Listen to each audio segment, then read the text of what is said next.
I made this the first time and it was 27 minutes already, so it's way too long.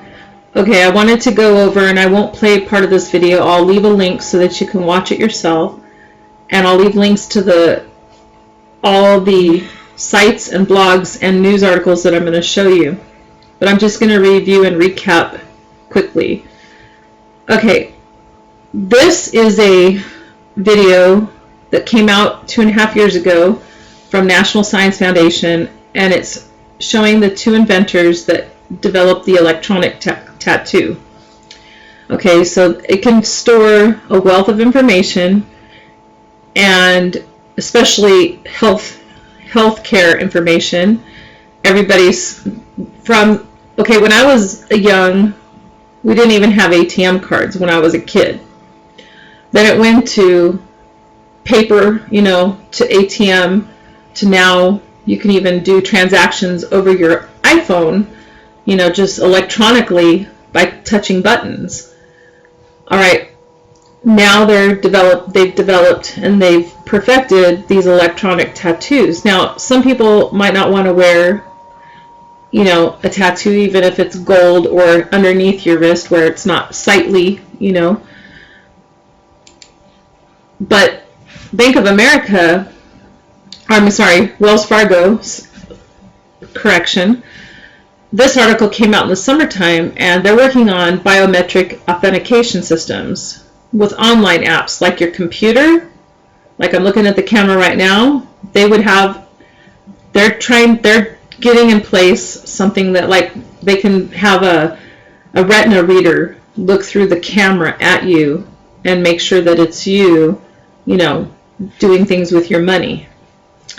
They're trying to make mobile apps that can read your eye or facial shape or speech recognition. Down here it talks about. So everybody is moving to this biometric and electronic tattoo technology. This was even, this is a patent.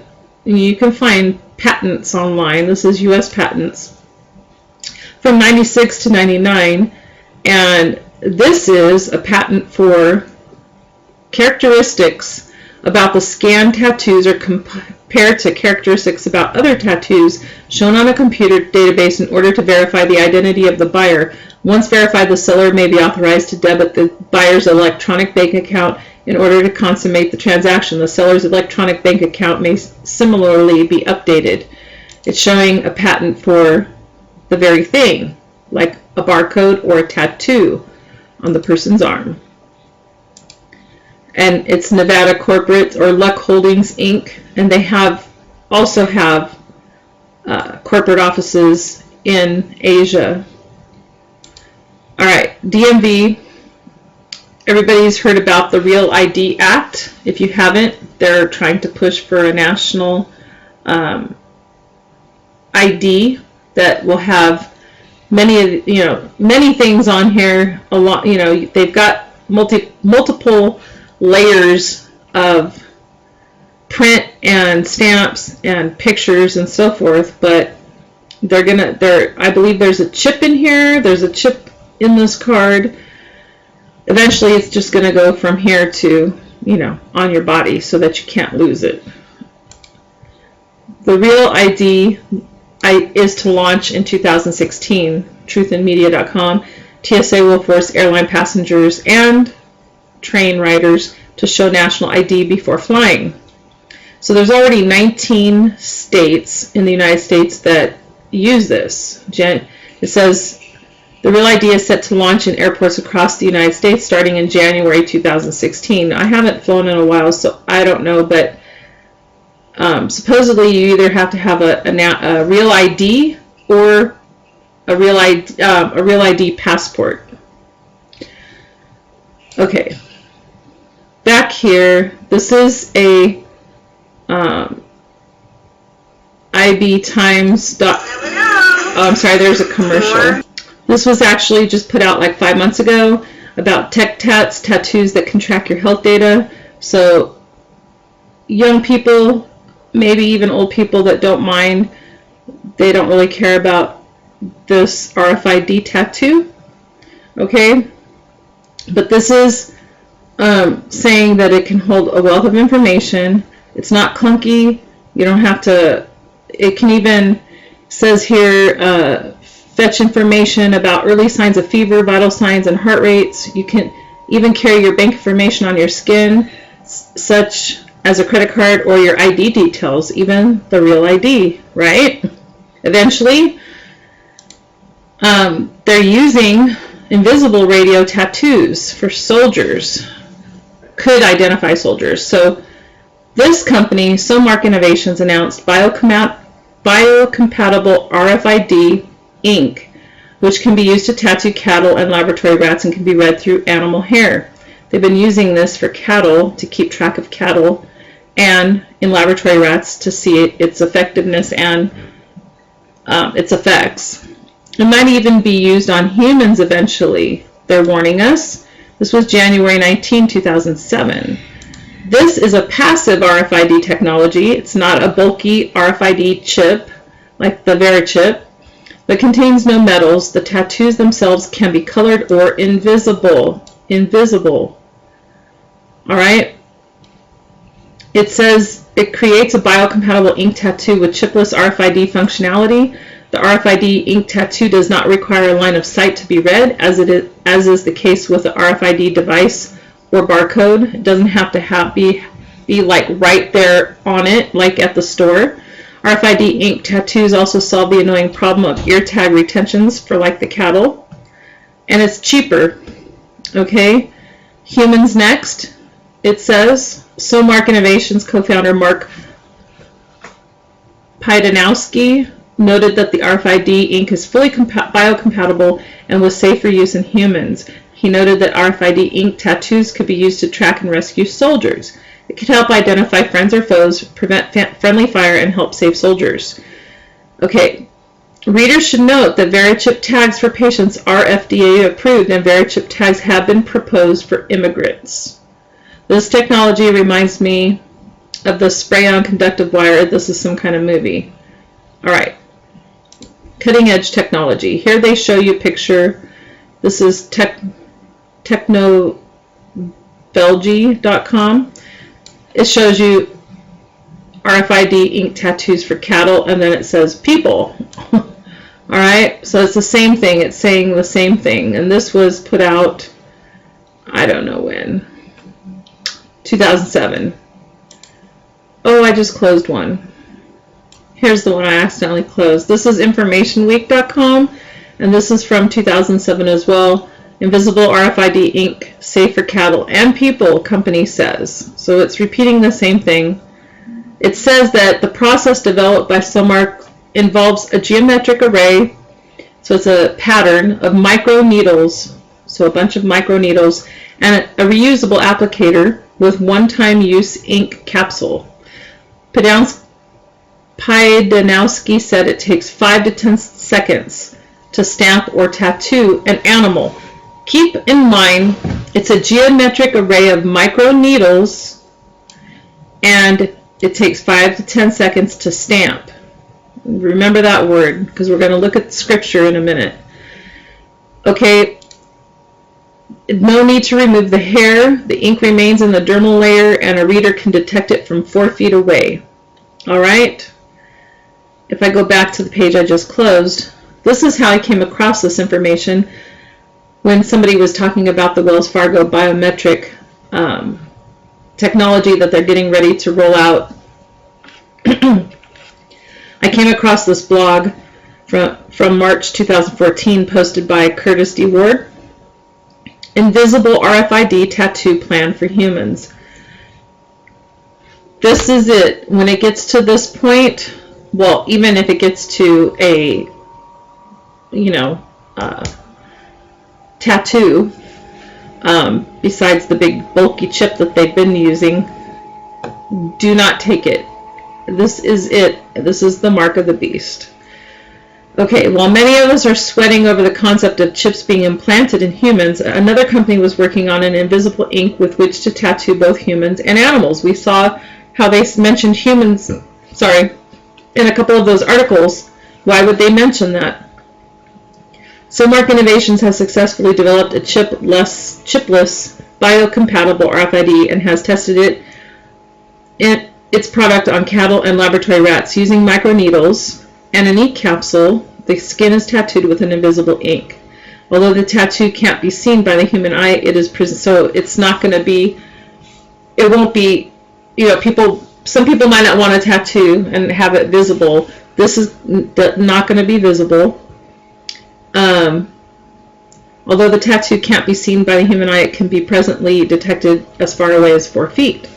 It takes a mere 5 to 10 seconds to stamp or tattoo an animal, and the ink remains in the skin. So here's the inventors talking about soldiers, and then this blog writer is talking about how it can be used to eventually as the mark of the beast and the only way that you can buy or sell. And if you don't have the new technology because everything else is outdated, then you won't be able to buy or sell. Now, when they came out with the chip in your Visa card or your ATM card, I still had like a good year and a half left on my one. I have 2 different checking accounts, and I still had like a year and a half left on one of my checking accounts before my ATM expired. Well, I forget when it was. I think it was the beginning of last January 2015. They sent me a new Visa with the chip in it, and basically and they told me that I had to activate it because the other card that I had without the chip would be no good after a certain amount of days. So I was forced to use the card with the chip. Okay. It was weird because my one account, they sent me that, and then the other account, I still have an old card with no chip in it. But you know how some supermarkets have just the card readers and some have the chip readers now, so they're trying to move over to this technology, just like they did from paper to the ATM. Now they're getting rid of the magnetic strips. It's just going to be the chip, and then and even at certain hospitals and stuff, they have their barcode on their work card, and they have to scan it to sign in or sign out for somebody's file. Okay, so let's look at what Scripture says. Revelation 13, 16, 18 says, he causes, this is talking about the Antichrist if you read in context chapter 13, both small and great, rich and poor, free and slave, to receive a mark. They have to receive a mark on their right hand or on their foreheads, and that no one may buy or sell except one who has the mark or the name of the beast or the number of his name. Here is wisdom. Let him who has understanding calculate the number of the beast, for it is the number of a man. His number is 666. 666, those are the 3 numbers that are on the edge and the middle of all barcode numbers. But it's also 6, like 777 is God, the Lord's number. Well, 666, the number of man is 6, so 666 would be the most evil man, the Antichrist. Okay, but he causes all, both small and great, everyone to receive a mark on their right hand or on their foreheads, to receive a mark.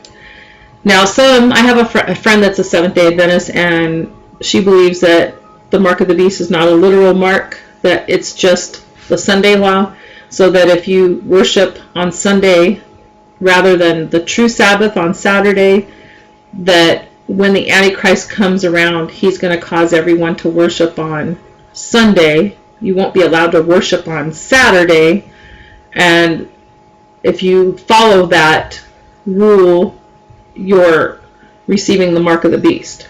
But it doesn't make sense because it's not a literal mark, and how is worshiping on Sunday going to make it so that you don't buy or sell unless you have the mark? Okay, it's a literal mark, and we're going to look at that in the Greek lexicon right now, and they have to receive it on their right hand or their foreheads. If you go to gotquestions.org, what is the mark of the beast? It talks about everyone's conception and the number of the Antichrist, And it says right here, besides the implanted chip view, like they've been tagging our pets with for a long time, not my dogs, but a lot of pets. Other speculations include an ID card, like the real ID, a microchip, like the RFID bearer chip, a barcode that is tattooed into the skin, like we've looked at, or simply a mark that identifies someone as being faithful to the Antichrist kingdom, like a symbol or wearing a head, I don't even know the word, a head cloth or arm cloth or such. I believe it's the tattoo, but it's going to be the invisible ink so that people don't oppose having it be so sightly. If we look in the Strong's, first I'm going to go here. The beast mark. Okay, the Greek word for mark in Revelation 13 is charagma.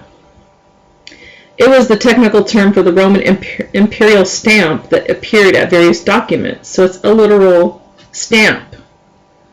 The charagma was a seal stamped with the name and the date of the emperor and attached to commercial documents. Apparently, it also stood for the emperor's head stamped on coins. Thus, the charagma represented the likeness or name of the emperor, or the beast, the Antichrist.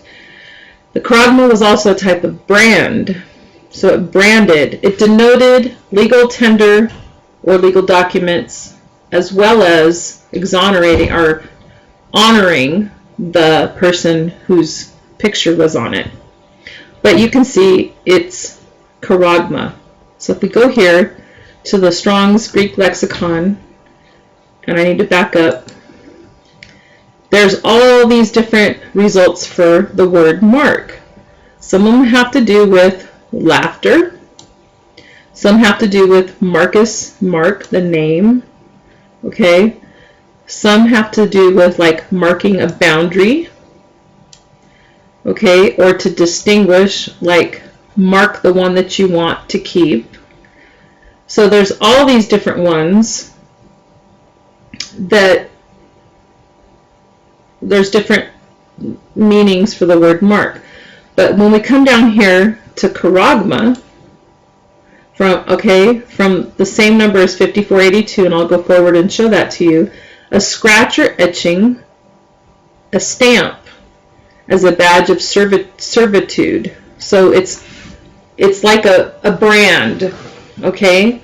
It's branding something and showing that that person belongs to something. And that's what in Revelation 13 the mark of the beast is. Okay, a graven mark. So if I go back, maybe I have to go forward. Okay, so charagma, and it says it's from 5482, which is karax, from karasso, to sharpen to a point. Remember all the pointy needles? Akin to 1125 through the idea of scratching. That's what the needles do. They scratch through your skin, the layers of your skin. Okay? And it's a mark. It's a literal mark, a scratch or etching, a stamp as a badge of servitude, proving that that item belongs to you, marking it. That is what the meaning of the mark of the beast is in Revelation 13. And then we go to Revelation 14. I would advise you to read all this. Sorry it still took 20 minutes, but I tried to make it as fast as I could. The sealing of the 144,000. This is not them. This is them standing on, and they were singing a new song. But right here it says in verse 6, Then I saw another angel flying in the midst of heaven, having the everlasting gospel to preach to those who dwell on the earth, to every nation, tribe, tongue, and people, saying with a loud voice, Fear God, and give glory to him, for the hour of his judgment has come. And worship him who made heaven and earth, the sea, and springs of water. And another angel followed, saying, Babylon is fallen, that great city, because she had made all nations drink of the wine of the wrath of her fornication. Then a third angel followed them, saying with a loud voice, If anyone worships the beast, and his image, and receives his mark on his forehead or on his hand, he himself shall also drink of the wine of the wrath of God, which is poured out full strength into the cup of his indignation. He shall be tormented with fire and brimstone in the presence of the holy angels and in the presence of the Lamb. And the smoke of their torment ascends forever and ever, and they have no rest day or night, who worship the beast and his image, and whoever receives the mark of his name. Here is the patience of the saints. Here are those who keep the commandments of God and the faith of Jesus. Then I heard a voice from heaven saying to me, Write, Blessed are the dead who die in the Lord from now on. Yes, says the Spirit, that they may rest from their labors, and their works follow them. Then we see the reaping, the rapture of the church. Then I looked, and behold, a white cloud, and on the cloud sat one like the Son of Man, having on his head a golden crown, and in his hand a sharp sickle. And another angel came out of the temple, crying with a loud voice to him who sat on the cloud, Thrust in your sickle and reap, for the time has come for you to reap, for the harvest of the earth is ripe. So he who sat on the cloud thrust in his sickle on the earth, and the earth was reaped. Then another angel came out of the temple which is in heaven, he also having a sharp sickle. And another angel came out from the altar, who had power over fire, and he cried with a loud cry to him who had the sharp sickle, saying, Thrust in your sharp sickle, and gather the cluster of the vine of the earth, for her grapes are fully ripe. So the angel thrust his sickle into the earth, and gathered the vine of the earth, and threw it into the great winepress of the wrath of God. And the winepress was trampled outside the city, and blood came out of the winepress up to the horses' bridles for 1,600 furlongs. So, if anyone worships the beast and his image and receives his mark on his forehead or in his hand, he himself shall also drink of the wine of the wrath of God, which is poured out full strength into the cup of his indignation. And he shall be tormented with fire and brimstone in the presence of the holy angels and in the presence of the Lamb. Do not take the mark of the beast. God bless.